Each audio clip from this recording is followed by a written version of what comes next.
దానికి సంబంధించిన వాళ్ళు అక్షయ తిథులను పుట్టాలి, అక్షయ సిద్ధి పొందాలి. వీళ్ళు ఓకే. చేసేయన్నీ కూడా చాలా తొందరగా ఫలిస్తాయని. ఆ రోజుల్లో ఆయన ఆ విధంగా ఏదైతే అడిగారో దానికి 4,00,000 మంది అప్లై చేశారు. హ్మ్. దాంట్లో నాతో పాటు నలుగురు మొత్తం. హ్మ్. అంటే వేరే వాళ్ళు ముగ్గురు.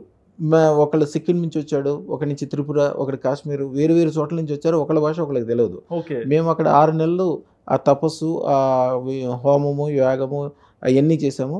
మాకందరికి కూడా మహేష్ యోగి మొత్తం మంత్రశాస్త్రం నేర్పారు. హ్మ్. మీరు ఎవ్వరు కూడా నమ్మలేరు. ఎట్లా అంటే మా భాష ఒకళ్ళకొకళ్ళకి తెలియదు.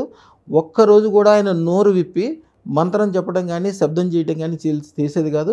మా ముగ్గురిలో మేము కూడా, మా నలుగురిలో మేము కూడా ఎప్పుడూ మాట్లాడుకోలే. ఆ! కానీ నా భాషలో నా మనసులో ఉన్న మంత్రము, నేను చేసే పని అందరికీ తెలిసిపోయేది. ఆయన ఏం చెప్తున్నారో మాకు తెలిసిపోయేది. ఓకే.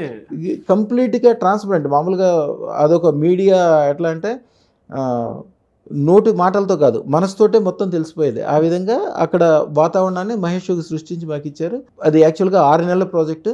కేవలం 2 నెలల్లోనే అయిపోయింది.